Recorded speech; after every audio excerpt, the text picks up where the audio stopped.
Welcome to Ponytails and Pep Talks, the podcast where blowouts, breakdowns, and breakthroughs are a weekly discussion. I'm your host, ReJeania. For over 3 decades, I've been behind the salon chair as a stylist, an owner, and yes, your favorite unlicensed therapist. I have heard it all. The tears, the triumphs, the you won't believe what just happened stories from courageous women overcoming incredible obstacles. So let's meet one of them right now on Ponytails and Pep Talks. Welcome to today's episode of Ponytails and Pep Talks. Today, it's going to be real, raw, and redemptive. We're going to touch on subjects like church hurt, raising boys, faith, and healing. I'd like to introduce you to my friend, Michelle Greer. Michelle, tell us a little bit about you. Hello, ReJeania. I'm so excited to be here. So proud of you. My name's Michelle Greer. I live in Comfort, Texas. Married to my soulmate, my best friend, my hero, my biggest fan, Danny Greer. We've been married. We're going to celebrate our 28th wedding anniversary in November 15th. And Congratulations. thank you. A mom of 3 adult sons and then 3 granddaughters.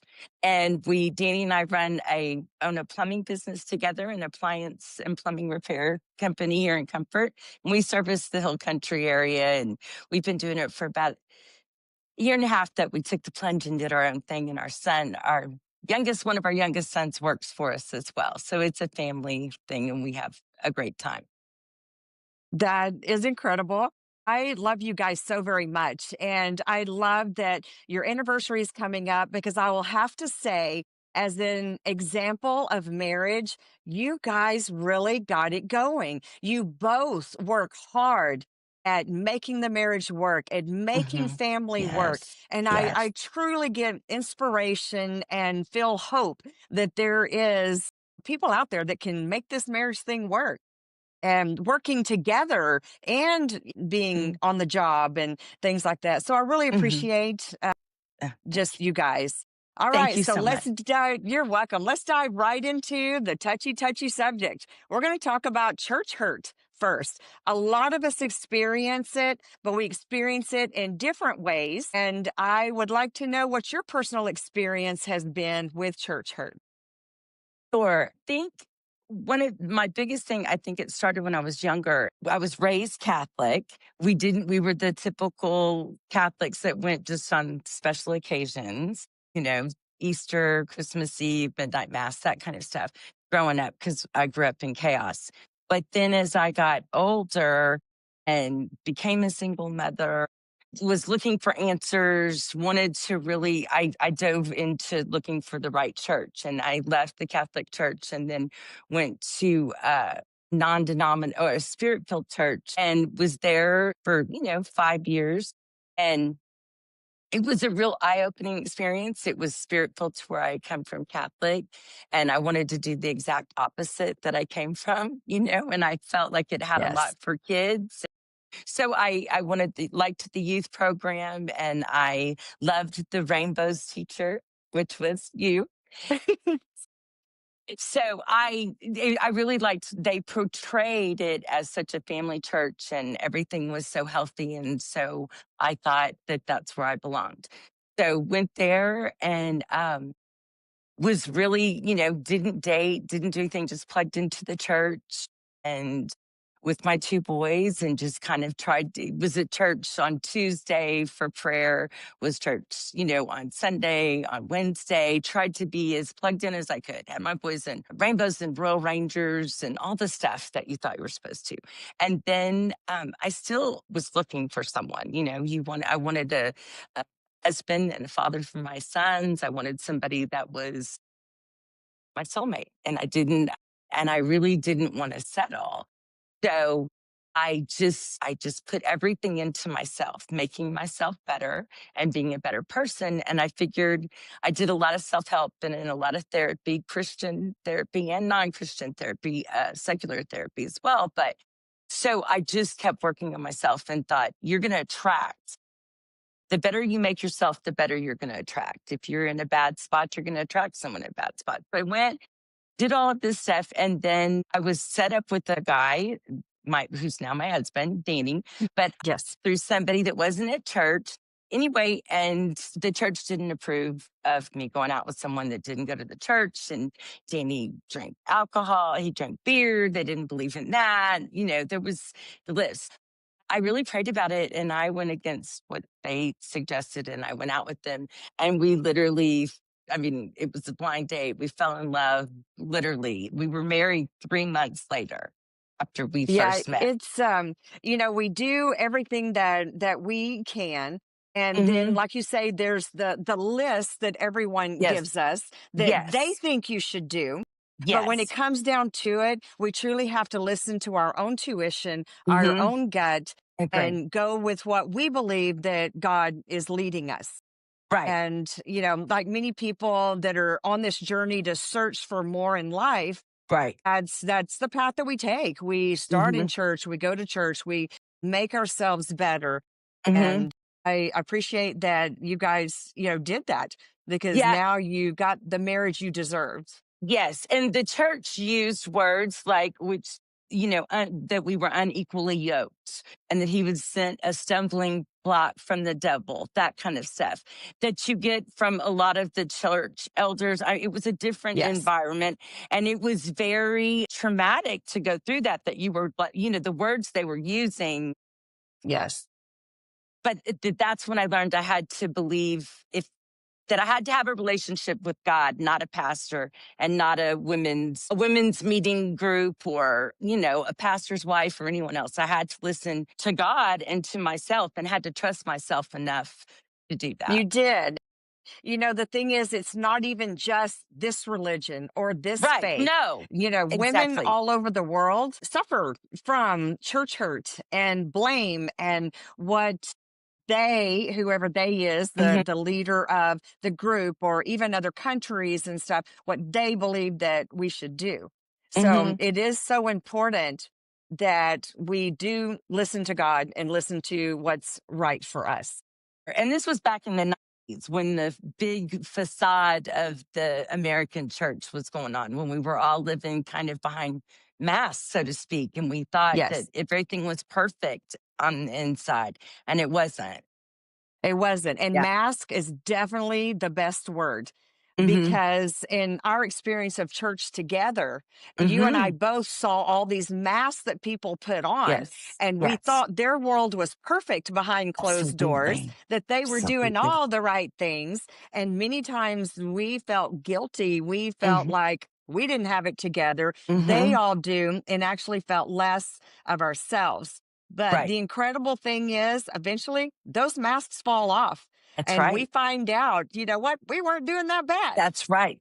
That's exactly right. And the longer you stay in a church and the smaller the church, I think as well, those masks do fall off. They do. They And do. that can be a good thing. It can. It can be. It can be for everyone. It Absolutely. was good for us because we had them on such a pedestal.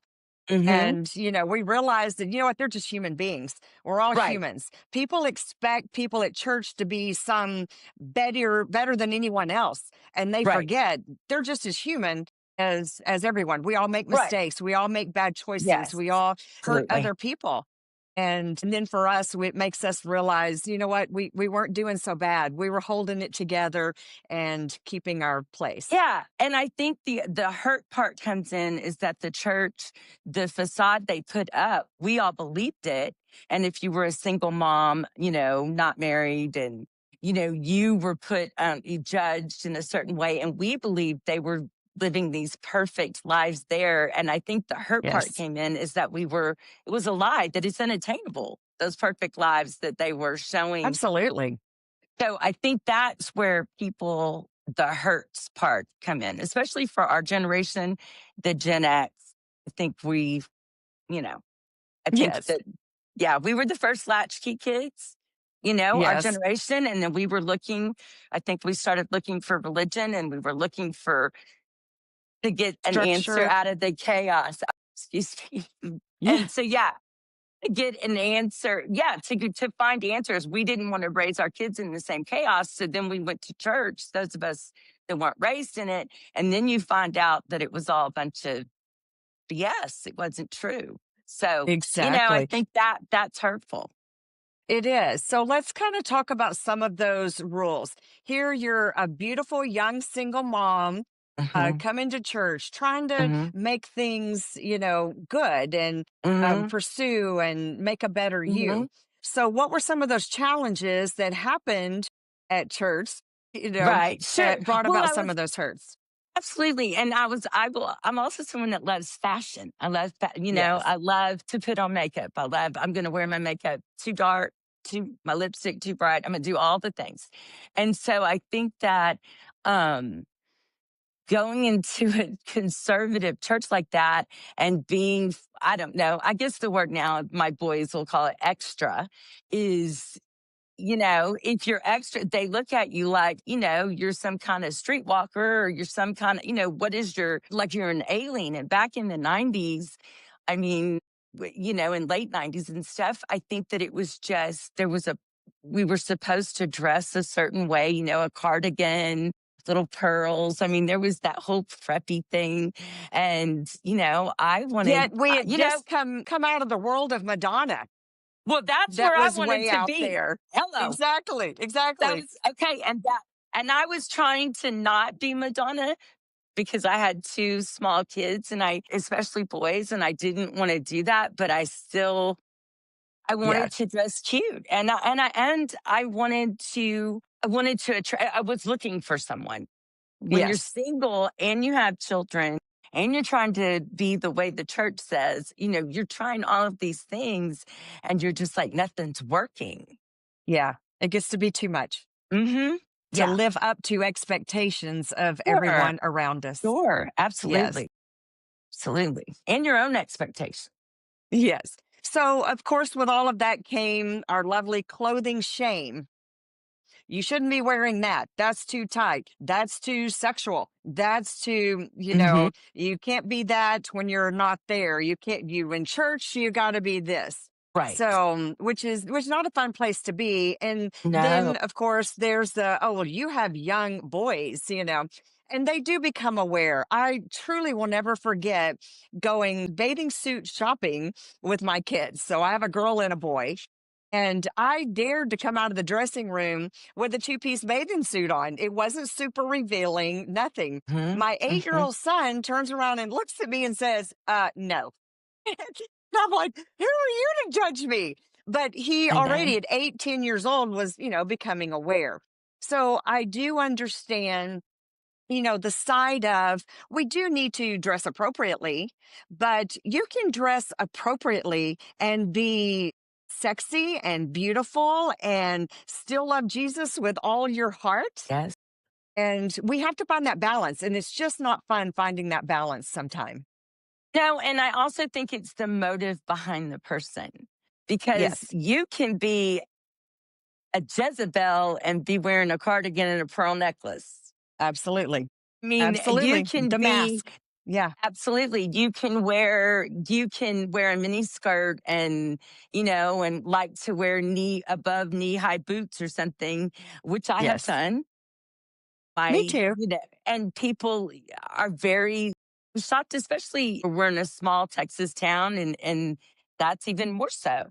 But I don't know. I think the judgment from it was just so hurtful because it came from church, like from people you knew. And you were like, but you know me. Why would you think, what would it matter? Especially the bathing suit. The rules where you couldn't wear a two piece if you were in public, that it would be a stumbling block for other people, for men, for other people's husbands. And I used to think, okay, if my stomach, my two-piece bathing suit and my 2 children body, at that time, Yes. if that's gonna be your stumbling block, you got bigger problems. Where Absolutely. I mean, I just didn't think I did not understand that at all. And so Yes. that was very confusing for me. And it just I thought, and I'll Think tell you, I thought, I don't wanna marry a man like that. That's what I thought. right. Absolutely. And I think a lot of the judgment, honestly, too, comes from sometimes just women that are jealous, Yes. because they look at you and go, gosh, she looks really good. Mhm. And I all of a sudden feel ashamed of my body. And I truly believe a lot of the judgment comes from that. So, as women, I think we need to be careful of our own self. If we Hmm. start to judge someone else, what's our motive? Or did we immediately feel something shameful about ourselves that, well, I shouldn't have ate that cake last night? Right. With Right. it being Halloween just happened, and I was out and about on the town and, saw a lot of very creative costumes. And there was this one particular girl that just looked totally hot. My brain went to, "Oh, well, she's young. She's 20 years younger than me, blah, blah, blah." And this was still all in my head though. And I stopped myself and I went, you know what? She is gorgeous. She is taking care of herself. She is Yes. eating well. Her face was beautiful. I know nothing about her. And I bet she's a wonderful, incredible human being. And I looked Hmm. at her a total different way after that because Yes. honestly, I was judging my own self. Oh Mhm. gosh, I put on 10 pounds I don't like. So we just need to check ourselves That's as right. women also. We So do. let's go back to now you did get married. Things are Yes. going well. And you're like, well, Yes. now I want to be the best wife that I know how to be. Yes. So you're in your women's group, you're asking Right. questions that they are shrinking from. So, Right. what were some of those things and their reactions? And this is at a different church now because now we're later on in the years. And Danny and I have been Yes. married a while. And I was really struggling because I wanted to make sure, I guess we were married about 7 or 8 years. And well, I guess when I had Creed and when you're breastfeeding and when you're trying to do all of that, you don't feel sexy, right? You Yes. don't feel, I did not. And because I was raising children, there was I couldn't get out of mom mode. I didn't know Yes. how to be a wife. Like I just didn't. And the boys were 8, I guess. Okay. There's 10 years between my oldest and then Creed. So, and then Christian is 8 years older. And so there was this real having a baby and then having one, into, uh, what was it? The Ninja Turtles, that kind of stuff. Yes. It was just everything I was just scattered and I couldn't figure it out. And I just felt overwhelmed and I was really struggling. So their women's group, had women's meetings at our church. And so I went to them and I went in, they were doing Bible studies and I went in with my list of questions and my list of issues and I needed answers and other things I thought we were going to talk about. I had questions like, how are y'all keeping your marriage? How have y'all kept your marriage hot? Because these women had been married longer than I had. And, how are Yes. you keeping it hot and sexy and how are you keeping everything going with little kids and I don't know how you're doing it and they're just like we don't really talk, it was this very and I got shut down and then I did get talked to several times, that it just wasn't the time or place to do it and every time I would bring it up because I had questions on Yes. what is appropriate? What's not appropriate? What's the whole thing? I'm trying to think whether it's toys or, in the bedroom and all those things that I was like, is it okay to do that? And you wanted questions and they was just from leadership, just this very, it was just, Frowned on. Yeah. It's like, I wonder why it is so hard for Christians to talk yeah, about intimacy. It right. shouldn't be. That should be the place that we Yeah. go to because Yes. the other alternatives out there is not a place that we want our minds to No, be, our no, minds to go, not when we want a healthy relationship with no. our Right. spouse. And I was looking in Cosmopolitan magazine. That's where Sure. that's where I was looking. And I thought, well, I'm going to ask.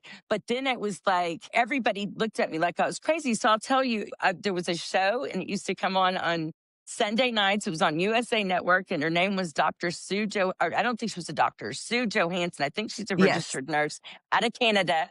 And I Yes. would go in, lock the door on Sunday nights, lock the door. And the kids were in the other room and I would listen to this and watch. And she had like a call in show. I literally called in twice and asked questions. I did. Of course, I didn't use my real name.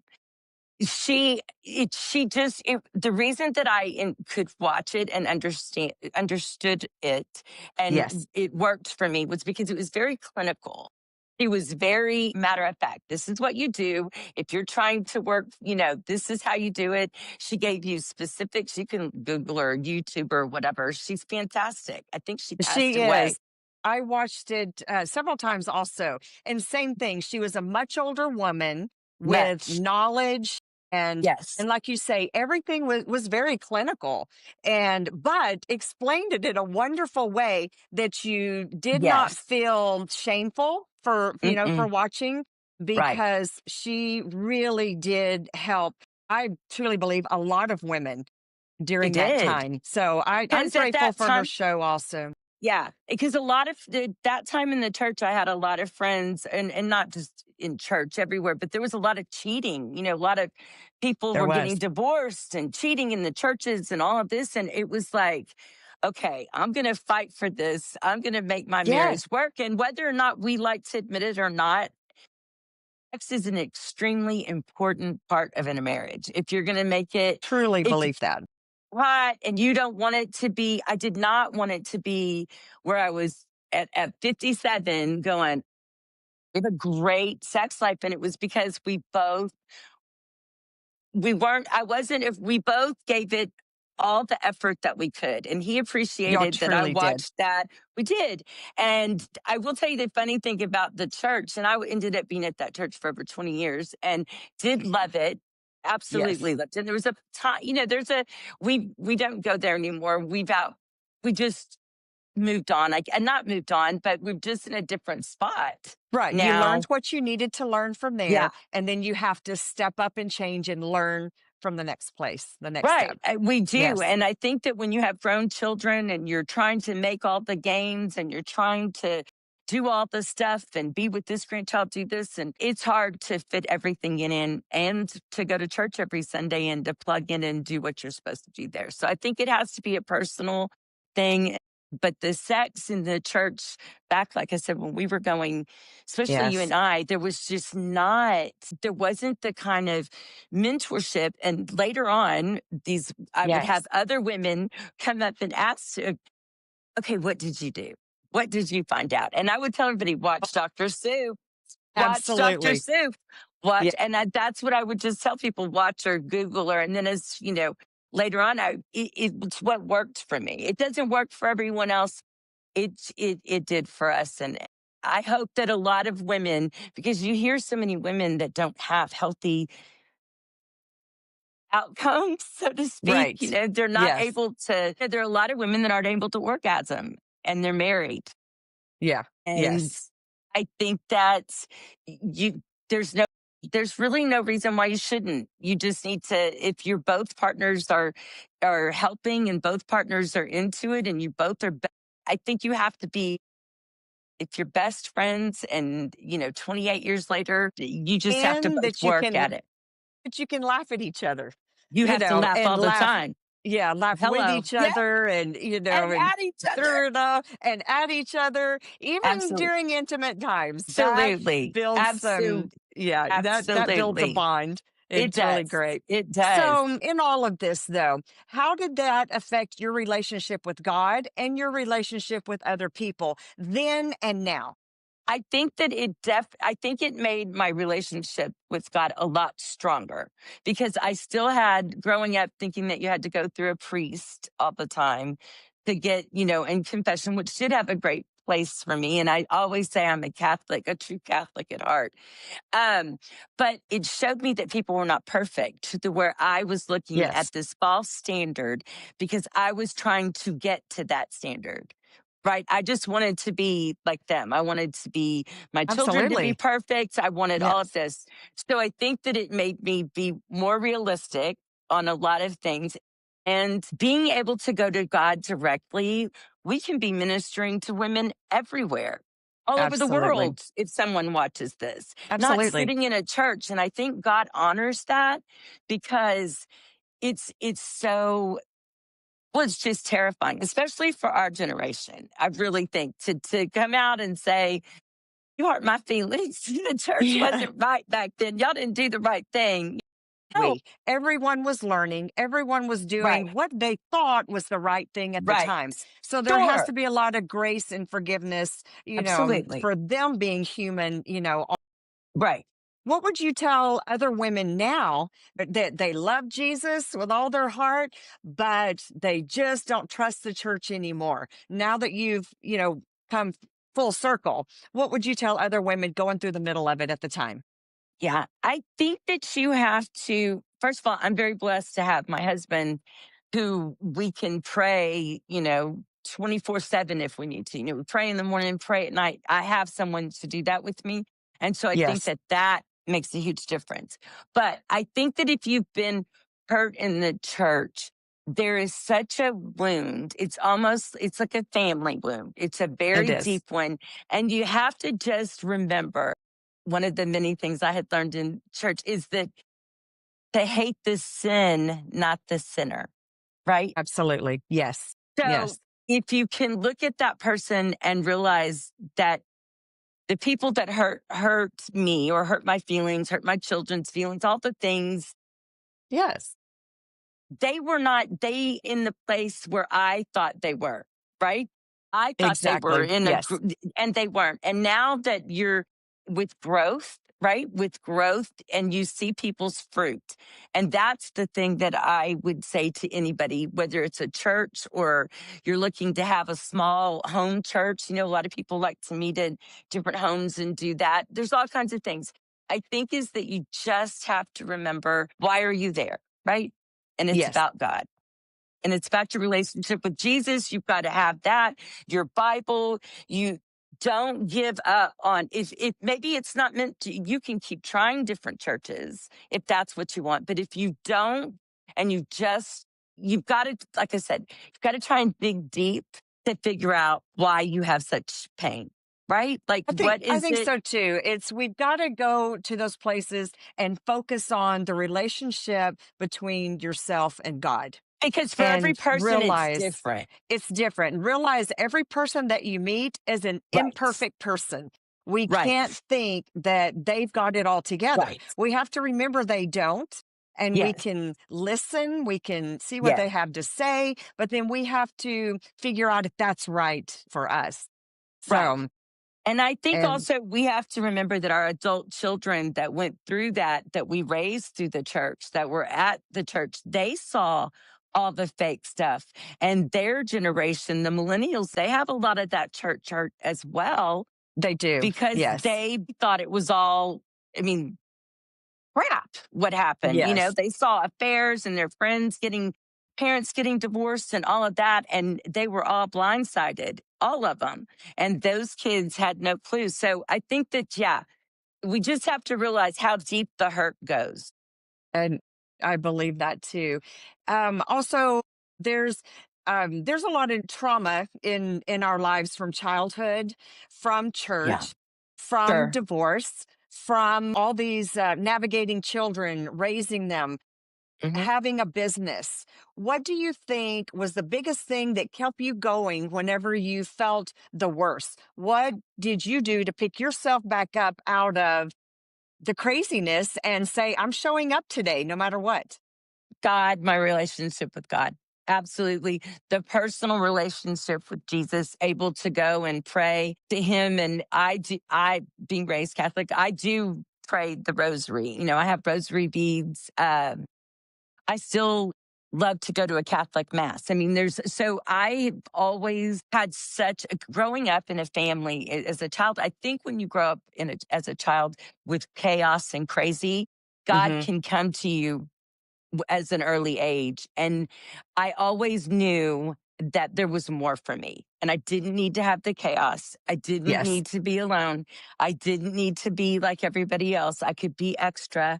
I could do all the things and still was God was my father, right? Like he's Yes. got me. And for me, coming from a Catholic point of view, the Virgin Mary, because did not have a nurturing mother, I had just a toxic mother and a horrible relationship with my mother. I haven't spoke to her and Yes. it's been going on 15 years. So the And that's Virgin okay. Mary, yeah. And the Virgin Mary for me always gave me that that I was able to, that she was everybody's mother. Right. Those are that's really what has kept me going, because I knew that he would bless my children. He would bless my life as long as I didn't give up and I had faith. And I've always had faith that I knew there was more. So You have gone through hard. yeah. And I appreciate you sharing that.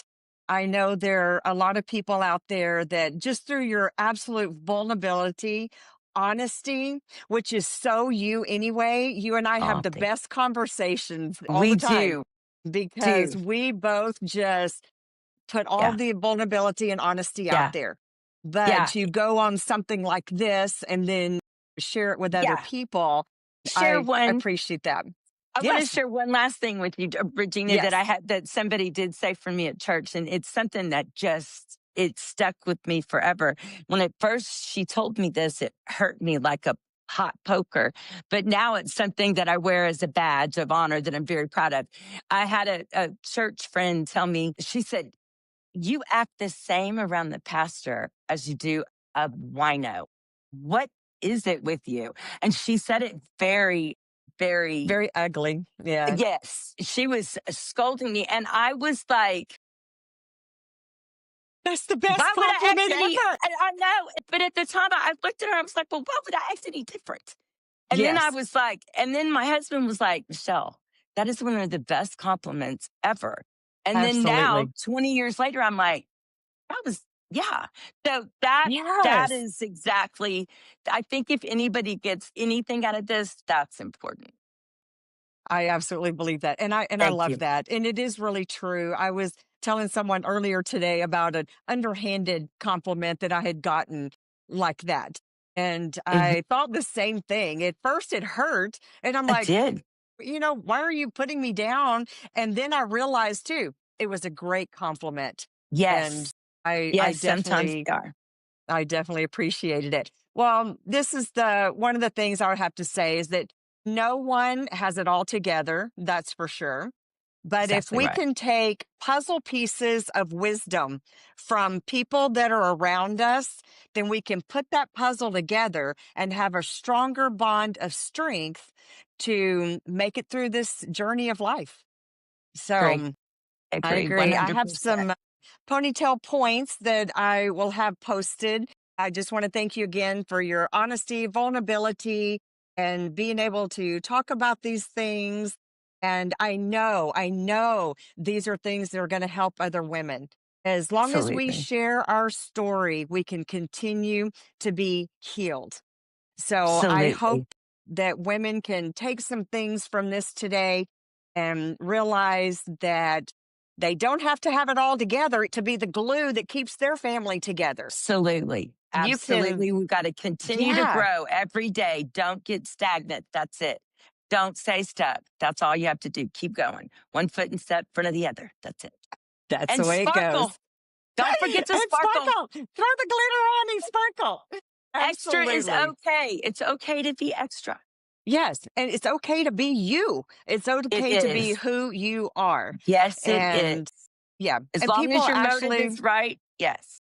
yes, yeah, and people will appreciate that more by being Mhm. real and not be let down by the fake you later. Absolutely. Absolutely. Michelle, thanks for coming on here. I appreciate you so very much. So, all of you listening today, take a look at the bobby pin points that will be on the screen, and I will see you guys next week. Bye.